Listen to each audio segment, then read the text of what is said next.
What's up YouTube? J'espère que ça va bien. Aujourd'hui, je vous parle d'un sujet qui m'importe. Je vais vous parler de moi. Ça a l'air bizarre d'une même, là, mais vous allez comprendre où je veux en venir. Ça va être une vidéo qui est peut-être un peu long. C'est pour ça que je vous conseille de vous asseoir, d'être confortable. Puis, sûrement que ça va nous rejoindre vraiment beaucoup. Je vais vraiment vous parler de moi, de mon expérience, puis de deux principales erreurs que j'ai commises dans ma vie.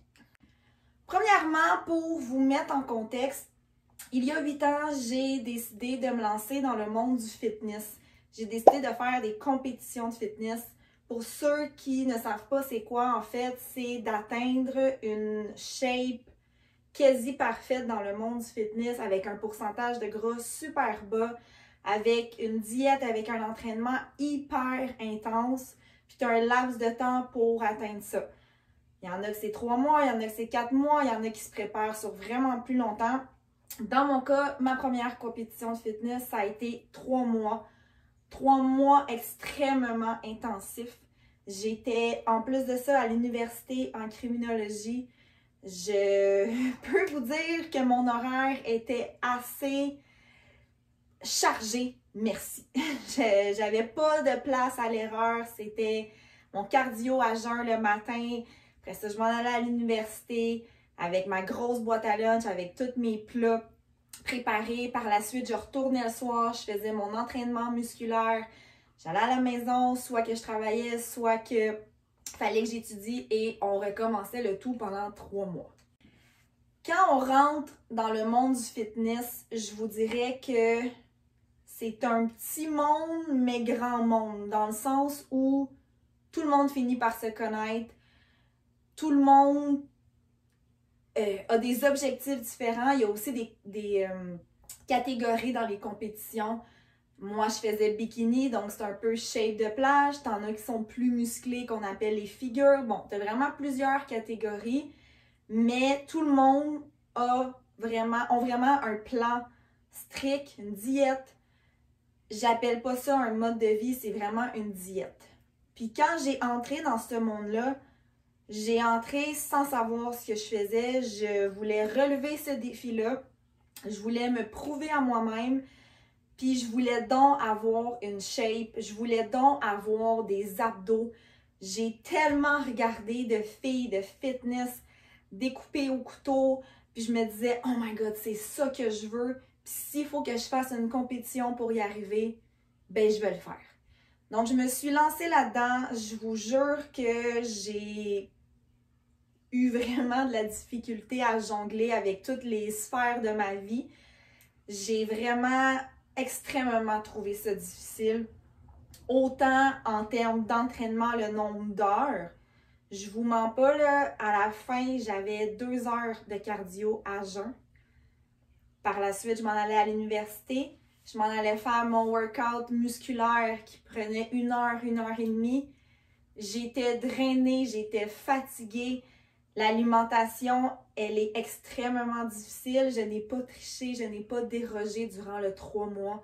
Je voulais donc atteindre cette shape que j'avais tant convoitée sur les Instagram, sur les internets, sur les réseaux sociaux en général. Arrive le jour de ma compétition. Je suis à un pourcentage de gras hyper bas. Je n'ai pas le droit de manger encore ce que je veux. Je compétitionne tôt le matin et si jamais je me classe, je dois encore être extrêmement sévère avec ma nourriture parce que je repasse le soir puis il faut que tu aies encore une shape super découpée.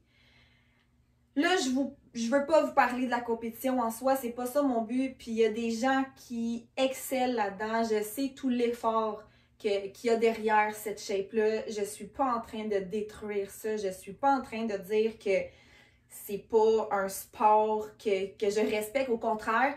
Mais je vous parle vraiment de mon expérience à moi. Donc, si toi, tu fais du fitness, t'es bien là-dedans, t'es heureuse ou heureux, tant mieux, je bâche aucunement, je vous donne vraiment mon opinion à moi, puis vous allez comprendre le lien de pourquoi je vous parle de ça. Une fois que tu finis la compétition, tu es un peu laissé à toi-même. Dans le sens où tu as été suivi pendant 3 mois, par la suite, c'est arrange-toi, ciao, bye. Donc là, je me retrouve avec un pourcentage de gras super bas. Moi, je veux maintenir cette shape-là. Je me trouve donc belle, je me trouve donc hot. J'ai la shape que je veux, que j'ai tellement convoitée sur les réseaux sociaux. J'ai enfin cette shape-là, mais là, je suis perdue. Je ne sais plus qu'est-ce que je dois manger, je ne sais plus comment je m'entraîne. Donc, j'ai un peu continué dans cette voie-là. Puis là, je voyais que je commençais un petit peu à déroger. Puis quand je dis déroger, à ce moment-là, c'était une amende de trop. Pour moi, c'était déroger. Donc là, je me suis dit, OK, non, je perds la carte. Qu'est-ce que je dois faire? Qu'est-ce qu'il faut que je fasse pour conserver cette shape-là? Bien, j'ai décidé de m'inscrire à une autre compétition. Donc, je me rembarque dans le même processus. Je le sais vraiment à quoi m'attendre parce que je viens d'en traverser une. Donc, je me dis, ça va être facile. Puis, s'il faut que toute ma vie, je sois en compétition pour maintenir une shape de même, je vais le faire. Est-ce qu'à ce moment-là, j'étais heureuse?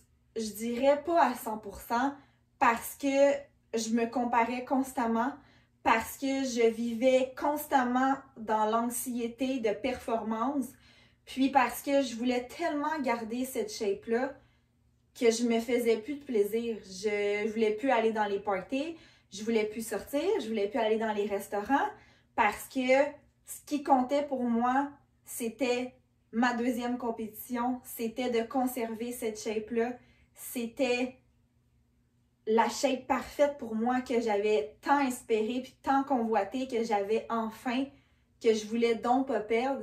Donc, j'étais en train de mettre toute ma vie sociale sur pause parce que je voulais extrêmement conserver ce que je voyais dans le miroir, ce qui me plaisait quand je le regardais. Par la suite, à 1 mois de ma prochaine compétition, je décide de ne pas la faire parce que j'avais décidé à ce moment-là, je voulais me refaire les seins. Parce que je trouvais que j'en avais vraiment perdu avec les compétitions, puis en maintenant un pourcentage de gras bas, je trouvais que j'en avais plus. Donc, on s'entend qu'en se refaisant les seins, ben là, tu peux plus t'entraîner. Donc, j'avais décidé de reporter cette compétition-là, de me concentrer sur mes études, puis de me dire, on la refera à un autre moment donné. Ben, cette autre compétition-là est jamais arrivée. Pourquoi? Parce que je me suis mise à me poser beaucoup de questions. C'est sûr que mes amis, ma famille ont joué un grand rôle là-dedans parce qu'ils me voyaient me détruire à petit feu. Puis aujourd'hui, avec du recul, je peux vous dire que j'ai jamais eu de troubles alimentaires écrit noir sur papier, par exemple la boulimie, l'anorexie, mais pour moi, c'était un trouble alimentaire parce que je me privais, j'étais constamment dans la privation et dans l'excès au niveau de l'entraînement. J'ai décidé, en fait, à place de faire une compétition, j'ai décidé que je voulais plus devenir une criminologue, mais je voulais devenir un entraîneur. Je voulais transmettre ma passion, que ma passion se transforme en métier, que mon métier, que je le voie pas comme un métier, puis que je transmette vraiment cette passion-là. Donc, c'est ça que j'ai fait. J'ai décidé d'aller faire des petites formations au départ qui m'ont donné le titre d'entraîneur, puis j'ai commencé à faire des structures alimentaires. J'ai commencé... En fait, je ne devrais pas appeler ça structure alimentaire parce qu'aujourd'hui, c'est vraiment ce que je fais, mais dans le temps, c'était vraiment des diètes. Puis c'est ma première erreur que j'ai commise de mon expérience, mais qui s'est transmise dans mon métier. C'est de faire des diètes un peu comme ce que moi, je venais de vivre parce que je connaissais que ça. Auparavant, je m'entraînais pour le plaisir ici et là, mais je savais pas quoi faire. Quand tu rentres dans le monde du fitness, on dirait que tu as des œillères, puis tu t'imagines que c'est ça la réalité. Donc, je me disais, j'ai atteint un pourcentage de gras tellement bas en peu de temps que ma cliente ou mon client qui va rentrer dans mon bureau pour perdre du gras, ben c'est facile. Je vais y faire manger hyper sévère, hyper strict, pas de plaisir. Je veux qu'elle mange son alimentation sec. Je veux son alimentation sèche. Je veux qu'elle mange 7 à 8 repas, même si elle me dit qu'elle n'a pas vraiment faim parce que manger souvent c'est bon. Puis j'ai vraiment l'aspect fitness dans ma tête. Donc, j'ai vraiment continué longtemps à faire des diètes qui pour moi n'étaient pas une diète dans le temps. Je disais non, c'est une alimentation normale et tout. Mais maintenant, avec mon expérience, je peux vous dire que c'était vraiment des diètes. C'était vraiment un mode de vie qui n'était pas sain puis que la personne qui rentrait dans mon bureau pensant changer son alimentation, elle rentrait dans le fond dans une diète hyper stricte. Ça m'a pris extrêmement d'années de cheminement, puis je vous dirais que la fille d'avant est jamais bien loin. C'est une des raisons pourquoi j'ai pas voulu entraîner des gens de compétition. C'est une autre des raisons pourquoi j'ai jamais voulu refaire de compétition, parce que cette fille-là qui se privait, cette fille-là qui s'entraînait à tout prix que pour la shape, cette fille-là qui se foutait un peu de la santé, parce qu'on va se dire, une compétition, c'est tout sauf être en santé. Puis encore là, c'est mon opinion à moi. Comme je vous ai dit au départ, si tu fais des compétitions de fitness, que tu juges que tu es en santé, c'est parfait. Mais moi, ma santé mentale puis ma santé physique, je la sentais plus, je la voyais plus. J'étais malheureuse, j'étais toujours en train de me comparer. Je me disais, comment ça que je rebois de l'eau ou je déroge un peu, que je gonfle autant? Comment qu'elles font ces filles-là sur Instagram pour constamment être découpées au couteau? Comment qu'elles font pour atteindre ça? Est-ce qu'elles vivent constamment sur des compétitions? Est-ce que ce sont des photos photoshopées? Est-ce que là, tu te mets à poser plein de questions? Puis, ça l'amène ma deuxième erreur que j'ai commise. C'est le fait de se comparer constamment. On s'entend que les réseaux sociaux sont extrêmement accessibles. On peut voir n'importe quel contenu sur n'importe quelle plateforme. Puis, dans ce temps-là où je voulais donc avoir cette shape-là, où je voulais donc être découpée, où je voulais donc avoir des abdos, des fesses remontées, des fesses bombées, c'était facile de me comparer, de me dire comment ça, elle perd plus vite que moi. Comment ça, elle est sur les abdos puis elle a mangé un burger hier. Vous voyez, je me comparais constamment. Puis ça aussi, ça m'a rendu malade au niveau de ma santé mentale. J'étais plus heureuse. J'étais trop près encore, j'étais trop collée sur ce monde de fitness-là. Puis moi, dans ma tête, je pensais qu'il fallait absolument être strict, il fallait absolument être sévère avec ce qu'on mangeait, avec ses entraînements, pour constamment maintenir cette shape-là que je voulais tant garder. Donc, après avoir lâché les compétitions de fitness, après avoir commencé à faire le métier que je fais aujourd'hui, ça a été, comme je vous dis, un très long chemin. Et je vous dirais, en toute honnêteté, que c'est 7 ans, l'année passée, quand la pandémie est arrivée, qu'on a été obligé d'arrêter, de se poser, de se remettre en question. Je vous dirais que ça a été vraiment là mon élément déclencheur. Ça fait quand même un peu plus longtemps que j'ai redécouvert à manger, puis que je me sens bien, puis que j'apprends à faire des bons choix. Toute ma vie, je vais faire des bons choix, je vais bien manger, mais j'apprends à être heureuse, puis j'apprends à arrêter de me comparer. Mais je vous dirais que la pandémie a vraiment mis un frein à ma vie qui était sur le go, puis je me suis posé plein de questions. J'ai vraiment fait une introspection de moi-même, de ma vie en général. Puis, par la suite, comme plusieurs le savent, je suis tombée enceinte.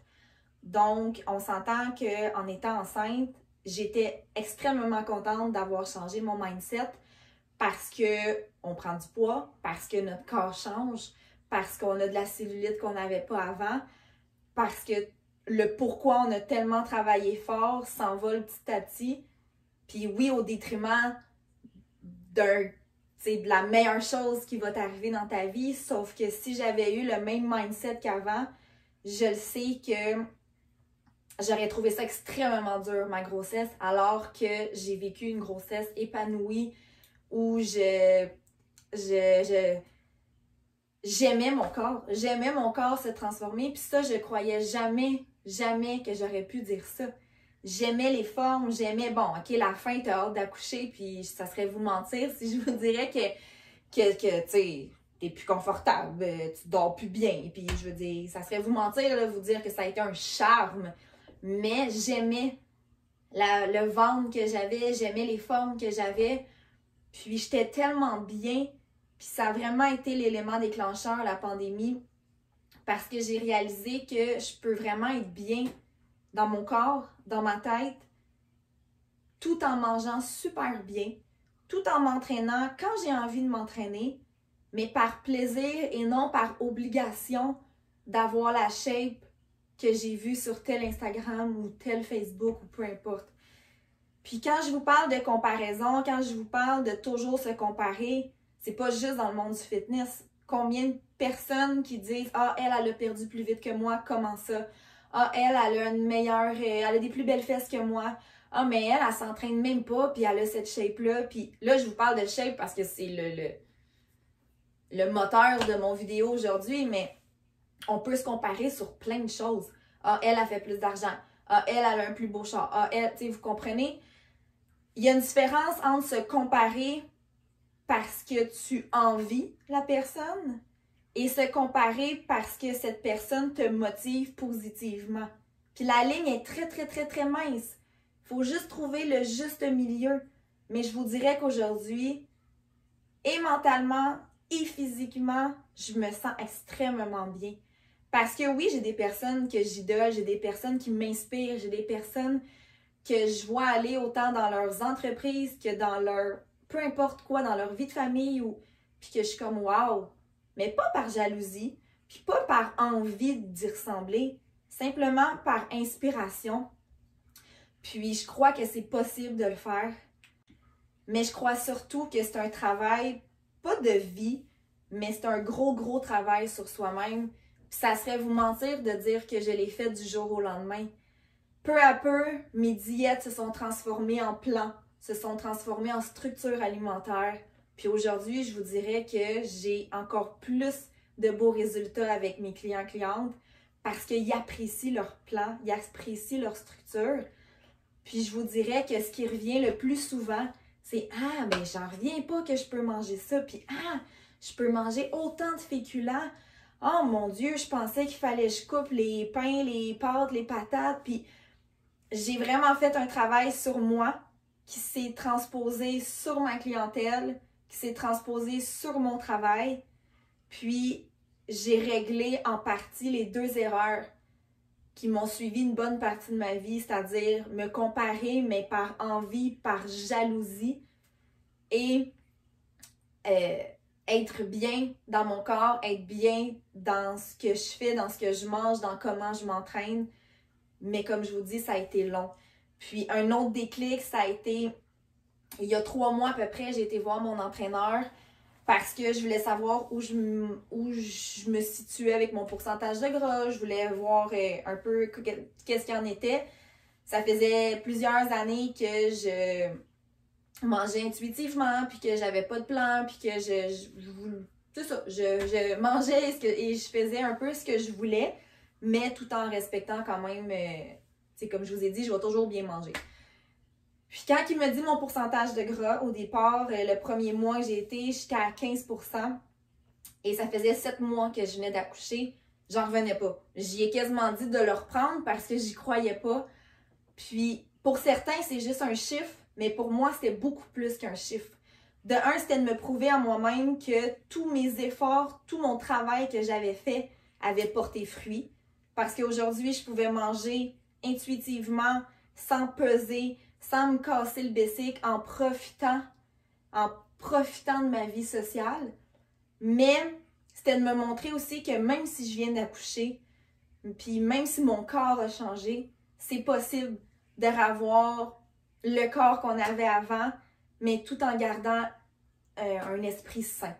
C'est vraiment ça l'essence de mon vidéo aujourd'hui. Je sais que je parle beaucoup, là, c'est pour ça que je vous ai dit de vous asseoir confortablement, parce que c'est ça l'essence de mon vidéo. Je veux vraiment démontrer aux gens que si toute votre vie vous passez à vous juger, puis à vous comparer, puis à être super strict dans, tu sais là je parle de l'entraînement, de l'alimentation, mais dans toutes les sphères de votre vie, c'est correct d'avoir de la rigueur, c'est correct d'avoir de la constance, mais pas quand ça vous rend malade, puis pas quand ça vous rend plus bien dans votre vie en général.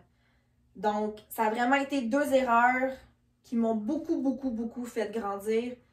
Puis aujourd'hui, je me sens bien, je me sens accomplie, je me sens heureuse. Puis j'ai réalisé que je m'en fous de pas avoir d'abdos. Puis je m'en fous de pas avoir le corps découpé que j'ai tellement voulu auparavant parce que je suis bien. J'ai une belle petite famille. Je suis heureuse dans ma vie. Puis je pense que ça passe plus par uniquement avoir la shape en se privant tellement. Donc c'est vraiment ça que j'essaie d'inculquer à mes clients-clientes, d'arrêter de se comparer. Tu sais, je vous dirais que votre plus belle compétitrice ou votre plus beau compétiteur, c'est vous. Collez une photo de vous avant.